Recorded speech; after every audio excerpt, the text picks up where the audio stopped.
Hey everyone, Fired Up Prepper here. I am on my way back to Dallas from Austin. I did a day trip there. I do every Tuesday and Thursday for my driving position with my job. And it made me think of something to ask you a question. Now, if you do the same type of thing that I do, let's say maybe you're a traveling salesman, and you drive, 100, 250, 500 miles from home in your region doing what you do. Or maybe you're an over-the-road truck driver, or maybe you're a regional truck driver, or maybe you do somewhat like I do. You take day trips that are, 100, 200, 300 miles from home. And my question is this: are you the type of person, hopefully you're not that type of prepper, but if you're, because I know people that do this, okay? And they're drivers, and they show up to go on a day trip like this. Austin is, depending on what side of Austin I'm going to start out, I could be as far away in South Austin as 220 miles or so from Dallas. And that's just from our shop where I leave from. That's not from my home, but so it would be, 210 to 230, depending. So what if you're on board like I am with SHTF, and I believe that we're going to have perilous times. I believe it's biblical, and could happen. It could start. I think it's already started, but as far as the big thing happening, I think it could come economically. I think that one of the things that the prepper community and people like that have been talking about for the last couple years, and now you're just starting to see a little bit of mainstream media talk about it, is it could be like an EMP, electromagnetic pulse, where, let's say North Korea, they have their satellites that they just launched. Maybe there's a nuclear device in there. They could arm that, set it off above our atmosphere, and that EMP comes down and knocks out the electric grid, knocks out all the computers in your cars, knocks out all your phones, knocks out all your electrical in your home, and, a good portion or the entire United States, including Canada, Mexico, could be just dead. No electrical, nothing. Because of the computer chips and circuitry and everything would all be fried for the EMP. So if you believe in that, you're like me, and you do a job like I do. Now, number one, I've got a 2016, 2017 vehicle that I'm driving for work. And if that EMP hits, there's computer operation in this vehicle, it's going to be done. Not only will my vehicle not work, but think about this. The gas pumps aren't going to work.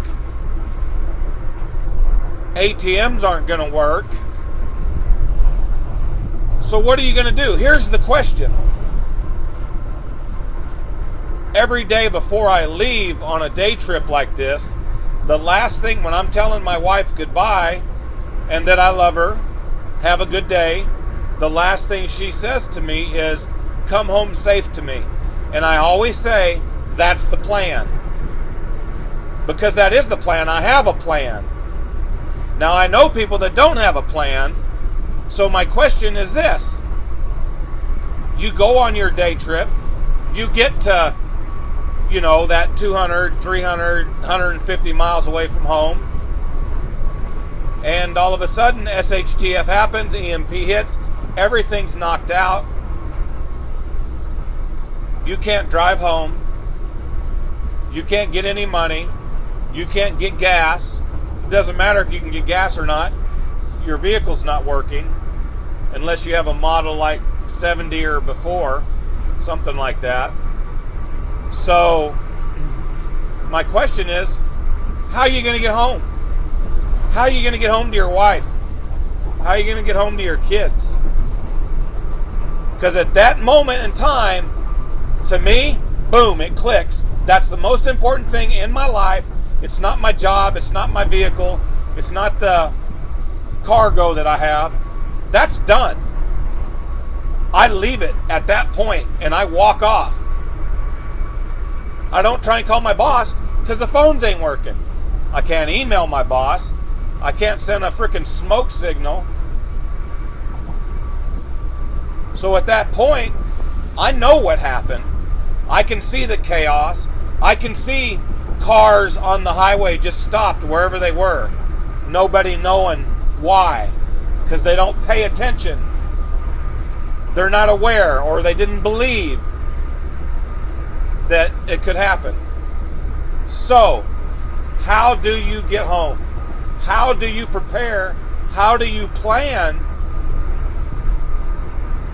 so that every week, now I only go on the road 2 to 3 times a week, every Tuesday and Thursday and every other Friday, unless something else comes up and I got to go out of state. Right now, I just do Austin and Houston for my position. There's another part-time driver that handles Oklahoma, Kansas, Arkansas, Louisiana, Mississippi, but it's only once a week, and Oklahoma and Kansas isn't even an every week deal. And so anyway, neither is Arkansas, but anyway, so you get my meaning, is that I am literally driving 200 miles, so 4 hours, driving 65, 75 miles an hour away from Dallas. How do I get home? The way that I prepare is, I know some of these drivers that they show up to go on a day trip. All they've got is their clothes on their back and their wallet. That's it. And their phone. That's it. What good is that going to do you? I know one of them that didn't even bring his wallet one time, so he didn't even have his company card with him when he got out of town, so he could fill the truck up with fuel, and they had to wire him money. So people just don't think. I don't care if you're 18 or 80. You got to have some common sense.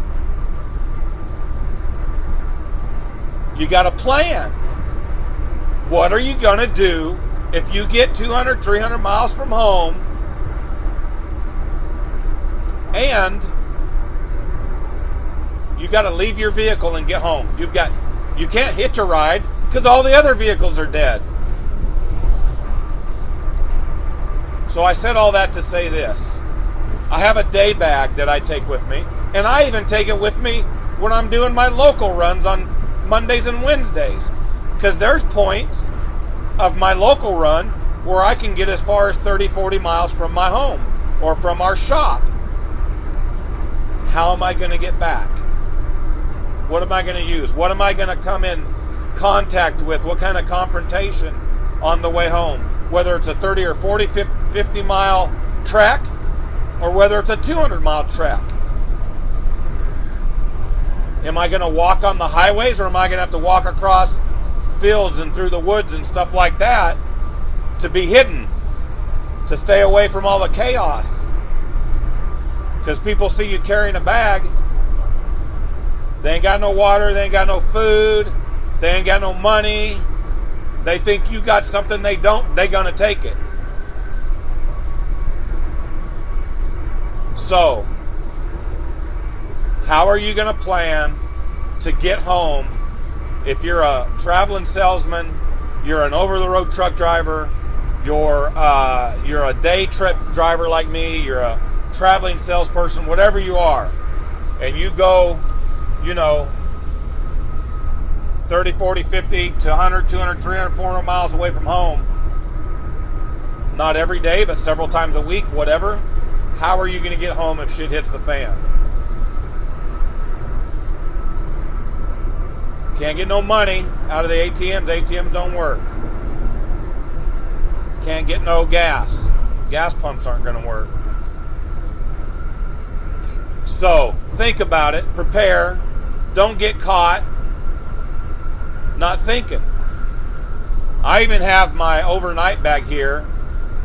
You know, the little bag that I have for my deodorant, my toiletries, my hygiene things, stuff like that.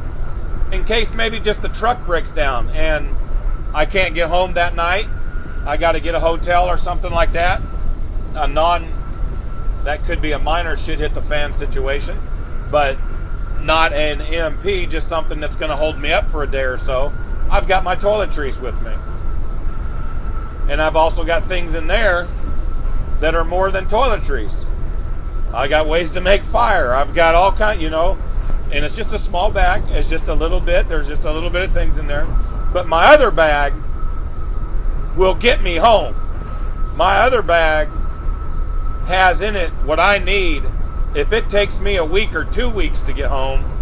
If I'm a couple 100 miles away and I got to be taking back roads and stuff like that to get home, I get home. It's in that bag. And what I don't have, I know how to get what I don't have. So, how are you going to get home? What are you going to plan? Are you going to get your little backpack? Take it with you every day. Check and make sure you have all your essentials every day when you go out to work. Don't show up with just your wallet and the clothes on your back. Your briefcase, your satchel, whatever. Your clipboard, whatever it is. Your sales aids, whatever it is. Be able to get home. You want to be an asset, not a burden to society when it goes down, okay? You don't want to have to confrontate people. You don't want to have to walk up to a group of people and say, hey, what just happened? Do you have any water? Do you have any food? Is there a bus going home? Whatever. Because those people are going to take you for what they can get. So you need to make sure that you can get home. And that's my Fired Up Prepper video for the day. Stay fired up. Stay focused. Stay positive. Keep on prepping. Be happy. Be excited. We're living in the best times ever. You know, and I say that because I mean this. I'm a Christian prepper. I'm a Christian. I believe our best times are yet to come. Even though we're being persecuted heavier than ever before in the United States, I still believe that we live in the greatest country. Even though there's a lot of problems, a lot of issues, a lot of bad stuff going on. There's a lot of places that are a lot worse. But some bad things are fixing to happen. Be ready. Be prepared. Get the knowledge. We'll see you on the next video. Fired up.